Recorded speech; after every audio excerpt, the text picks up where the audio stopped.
Welcome to the Live Wealthy Podcast with Dawn, where we are growing our wealth and our worth at the same time. You ready?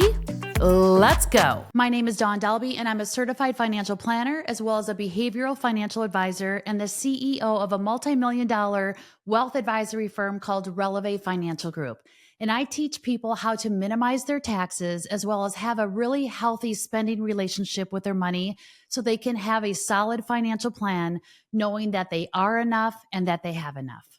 Well, in today's episode, we are talking about spending. I'm talking about spending your money, a topic that no one really wants to discuss. So a spending plan. First of all, I want to help you understand that in the Live Wealthy community, we do not talk budgets.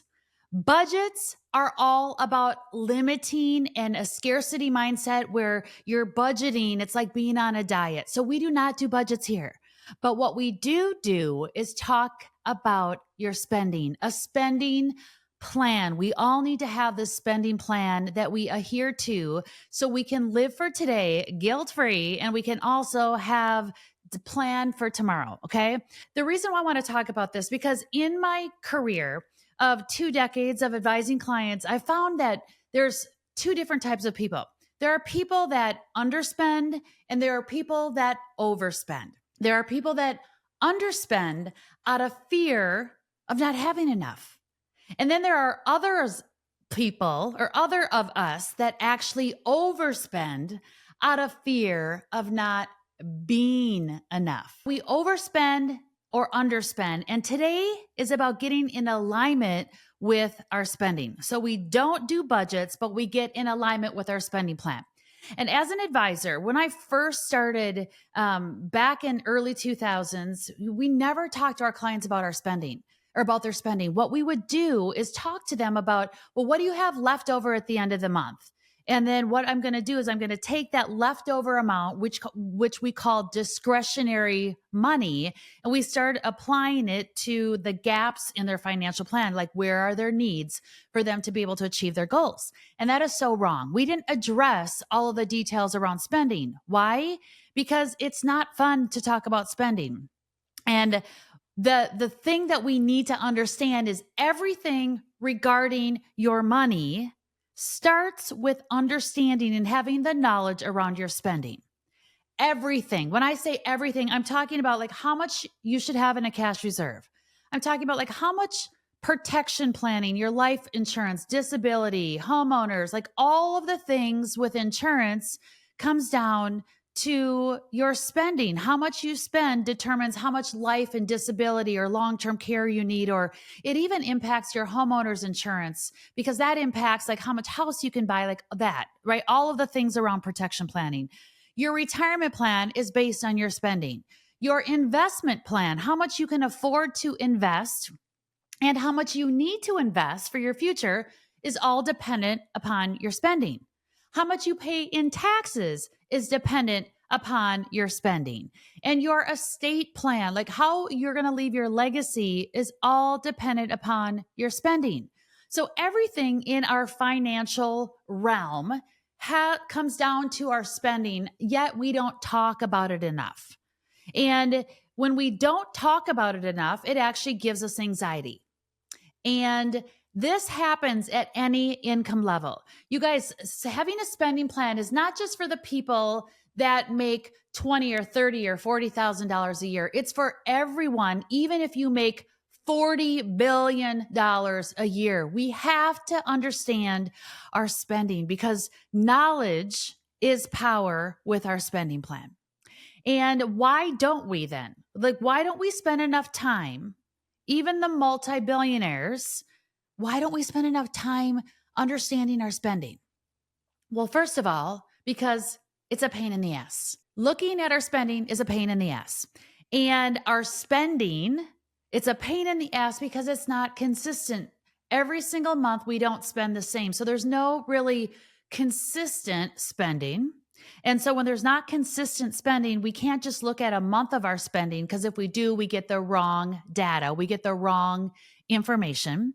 And then also there's always these one-off expenses, like a one-off expense in a home improvement or a maintenance expense that you had with your house, or you traveled in a certain month. So your expenditures are high, right? So that's why we don't always address the spending, because it's a pain in the butt to do, because we have to look at multiple months to get the real answer to our spending. But I'm here to tell you this, is that history continues to repeat itself year and year, month and month, decade and decade, over again and again. And what we can do is we can get averages with our spending. When we look at a 12-month, if we look at the last 12 months of spending, we can get an average, an approximate, and getting really close, approximate value to how we're spending our money. Now, what's interesting is that you might say, yeah, but I had this one, major expense at home, and I had this landscaping project, or I had this maintenance, like right now, like in our house, we had a water damage. So we have that expense. But these one-off expenses might be different, but they tend to repeat themselves. They're different expenses, but they're stuff that always happens. So our spending and history with our spending tend to repeat itself over and over and over. So what we can be certain with our spending is that there's always going to be uncertainty, but the uncertainty repeats itself time and time again.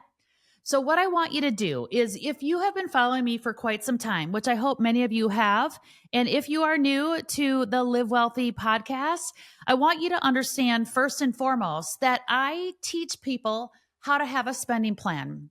And it's around a spending plan after you've paid your taxes. So after you've paid your taxes, if you can see this is the spending plan that I tell people to abide by, is that 10% of your money should go to saving for your future. 20% of your money should be spent on your core values, 30% of your money on your debt, and 40% of your money on all the other household expenses that it takes to run your life. So it's the 10, 20, 30, 40 rule. And this is to get in a ballpark buckets of saving and spending so you can really understand where your money goes. So from an advisory perspective, we want your approximate spending plan to look like this, the 10, 20, 30, 40. But what I haven't addressed yet is, how do we get there, right? A lot of you are like, yeah, I get it done. The 10, 20, 30, 40. 10% saving, 20% core values spending, 30% in debt, onto debt, 40% into the household expenses. Like, you get it. You've done the core values exercise. You understand what your core values mean. And you understand like how you spend your money around the things that you value. But then you're like, that's all good. But how do I analyze this and make some really sound financial spending decisions around how to get into those categories and those buckets? Well, that's what I'm going to talk about today, is really how you can understand these buckets and how you can apply your current spending into categorizing them into these 4 buckets. How fun, right? Today, we are going to talk about the how. So here is the how. First of all, what you need to do is find a secured source, whether it's a website or an application, where you can link all of your income and your expenditure accounts together. We live in a world where there's so many opportunities. There's websites and apps out there that can help us consolidate our spending and help us understand our spending. Back in the day, I used to download all my transactions and then have to do it myself manually. And it would take literally a half a day, and I'd be crabby as heck doing this. But today we live in a world where technology is our friend, and it doesn't have to take hours and hours and hours. In fact, it's super fun. Analyzing your spending can be fun. In fact, I just did it 2 days ago, and I actually had a great time for the first time ever, going, oh my gosh, we live in a world where technology can make understanding our spending fun. Okay. So what I want you to do is find a secured source where you can consolidate the accounts that you have income coming into and that your expenditure is going out from. So let's talk about, what do I mean? We basically need to consolidate, have a website, and I'm going to tell you in a minute which one I'm using, a website or an app where you can put your bank account. Typically, our income comes into a bank account. So you want to link that bank account to whatever website you're using. You also want to link, where are your expenditures going? So sometimes we pay expenses out of our bank account, right? So we have income coming in and we have expenditures going out. So we want to link our bank account. So basically our checking account. You also want to link your credit cards. Like if you are spending, most of us spend money on credit cards and hopefully paying them off at the end of the month, but we spend a lot of money using plastic. So we want to link our credit cards into an account, into a website where we can see everything at a 10,000 foot view, and then we can start analyzing our spending. So there's a lot of different websites and applications you can use.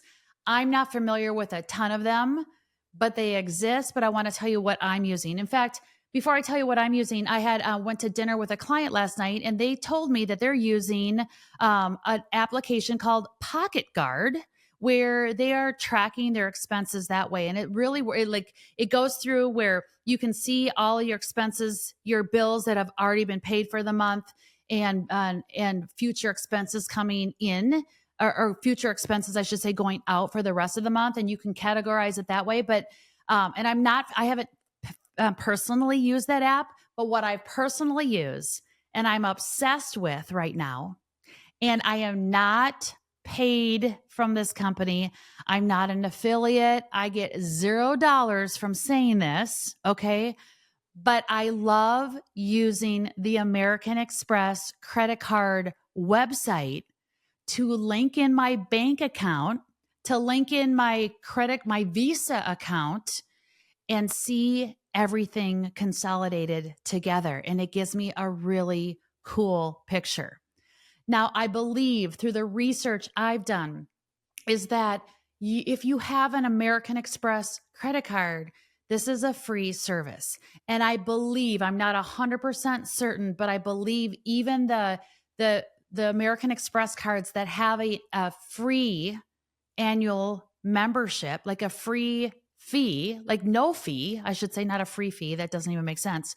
But a no fee associated with this credit card is you can still get this consolidation under this American Express tool. And the American Express tool is called Spend Smart. If you have American Express card, you can have access to this Spend Smart.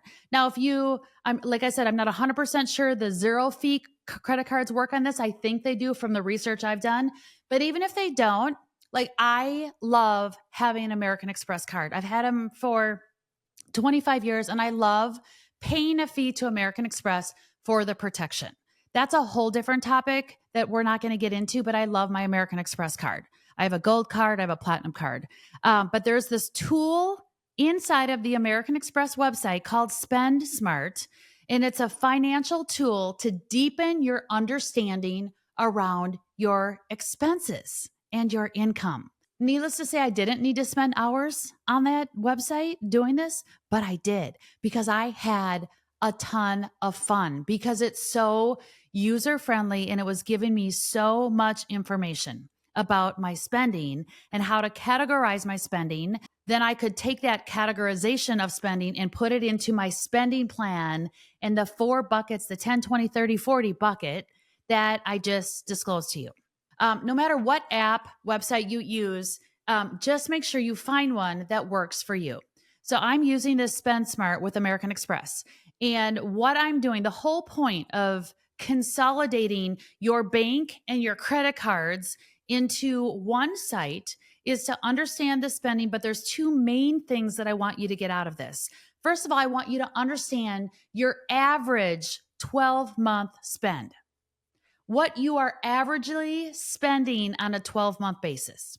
Now, just looking at it at a month to month basis doesn't make sense, even a quarterly basis, because a lot of us take vacations a couple times a year and that won't show up, or you had the home improvement that won't show up, or you paid for whatever bigger expense. It shows up over a 12-month period. So the first thing what I want you to do is understand your average 12-month spending.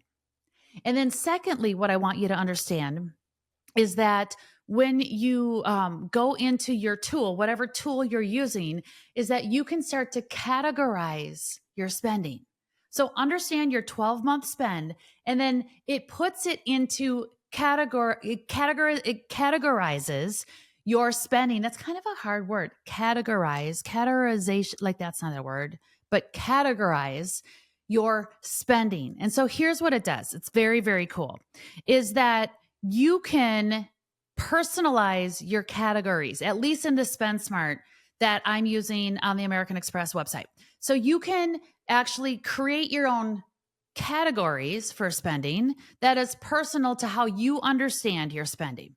So you can create these categories. You can also ignore certain expenses. So let's say you had this one big expense that you know for certain it's never, ever, ever, ever, ever going to happen ever again. So you can like click that expense and hit ignore. Like you can just click ignore that expense. So you don't have to manually recalculate out your expenses. You can ignore expenses. You know what else is really cool is you can put rules around your expenses. Like every time you spend at Amazon, instead of it showing up as whatever category that it's putting your Amazon expenses, you can create your own Amazon category.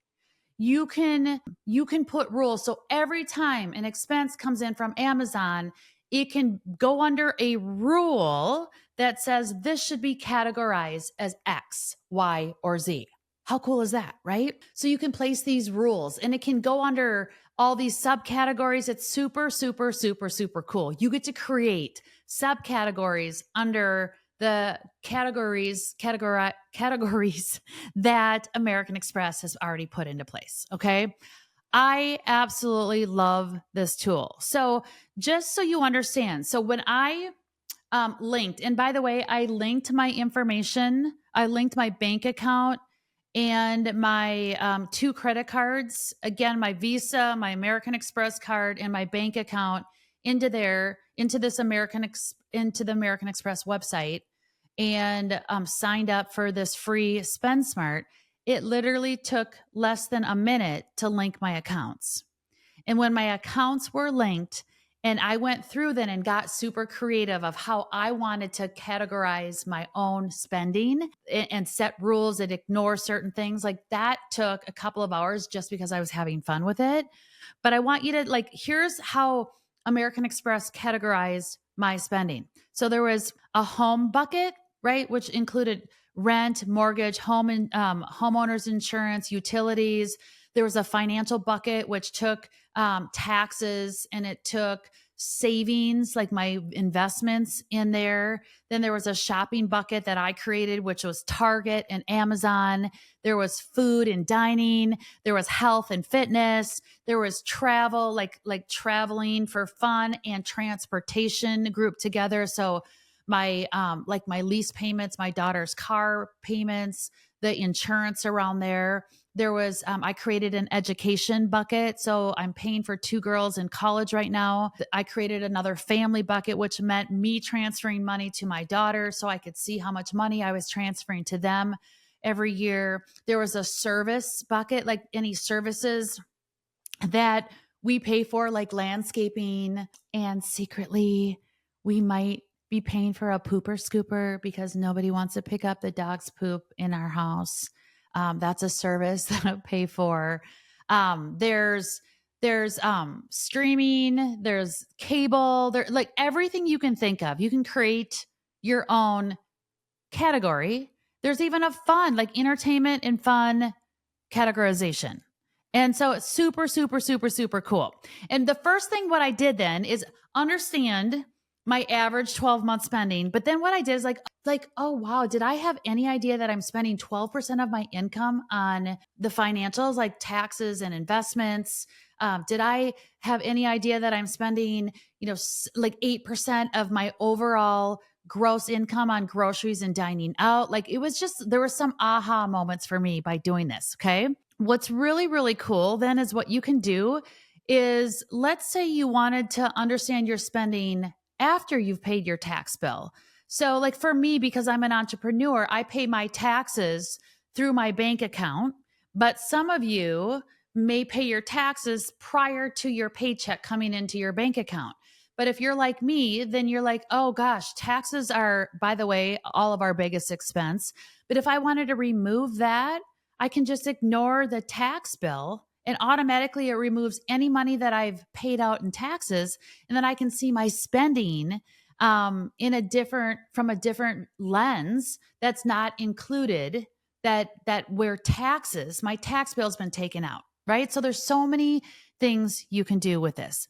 Now, here's what the most important thing is that if you're an entrepreneur like me, and let's say you start to use the Spend Smart, or any app that works for you, and you can ignore the taxes that you're paying, then you can understand where is the rest of the money going to. Okay. And what I really want us to focus in on is analyzing not just so remember back to the spending plan, 10% savings, 20% core values, 30% debt, 40% household expenses.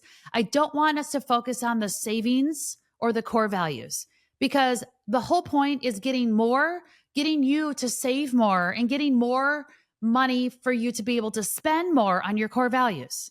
The whole point is efficient money. Quit wasting money on the things that provide you no value. Yes, you have to save for your future. So if we can have you save more than 10%, that's a goal, right? If I can get you to spend more than 20% on your core values because you've limited your other expenses and you get to spend money on the things that you value most, that's what I really want you to do, okay? When we remove taxes and we can ignore taxes for a minute, and we can go, okay, let's not focus on saving. Let's not focusing on our core value spending, but let's really focus on the debt and our household expenses. So 30% of our money, up to 30% can be going to our debt payments and 40% into the rest of the household expenses. Like, is there a way for us to minimize or negotiate or even stop spending around debt and household expenses? So I want you to take a look at your debt. I want you to see, is there a way that you can minimize your debt? When I say minimize your debt, it's either having a different strategy around paying it down more, or a lot of times it's, restructuring and doing debt consolidation or paying a lower interest rate, which is a little hard in today's world. But is there a different way where you can maybe pay a lower interest rate? Sometimes people have credit card debt that's in, like 19% or higher. But if they have equity in their home and they could take out a home equity loan at 7%, I mean, that's a way for you to minimize your debt payments, right? By lowering your interest. So I first of all want you to understand your debt, making sure you don't have more than 30% of your after-tax spending go to debt. And is there a way to minimize the interest on that debt or maximize your pay down strategy to get rid of that debt? Okay. And it's typically around, credit cards, automobiles, those kind of things, like debt that isn't really great debt. Debt that is an asset that doesn't appreciate, right? It's more of a liability. I love to have debt on assets that appreciate, not assets that depreciate, like automobile and obviously credit cards. That interest or that debt never does anyone good.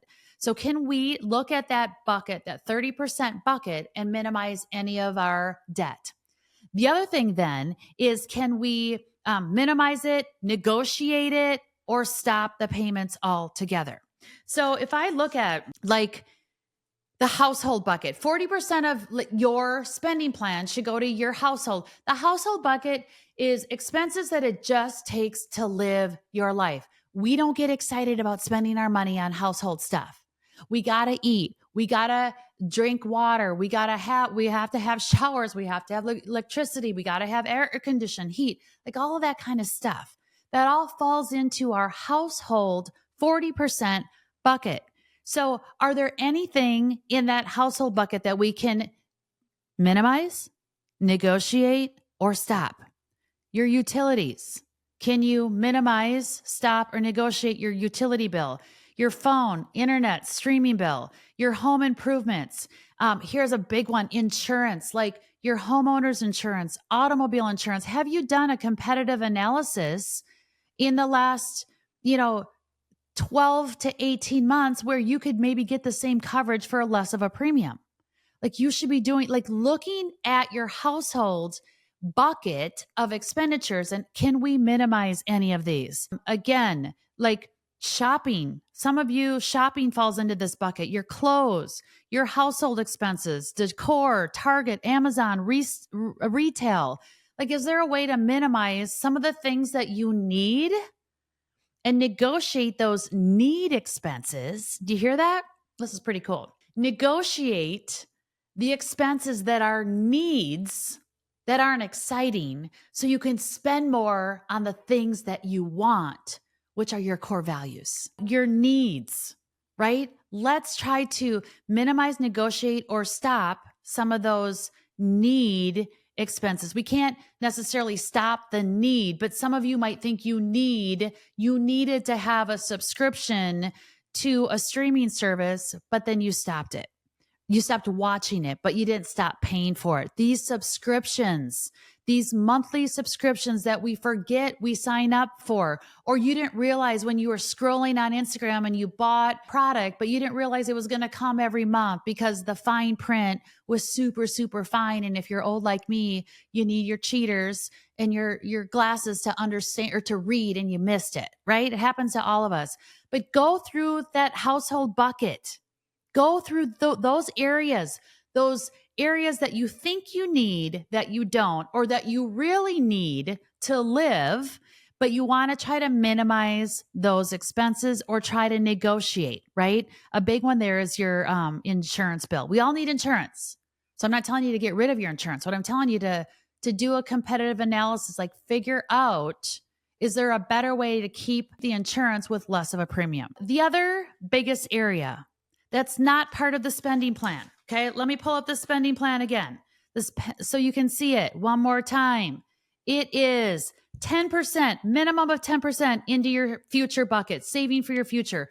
20% spending on the things that you want, your core values that you love to spend money on. You should be able to spend guilt-free there. 30%, no more than 30% on your debt, 40% in all of the need household expenditures. Now, the thing that's not included here is your tax bill, your taxes. That is your biggest expense, okay?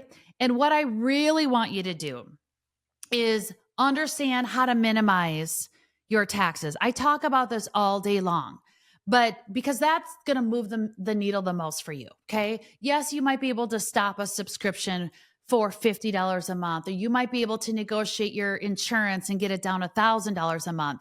But the real needle mover is minimizing your taxes, so that what happens is that your spending plan becomes an overall bigger number.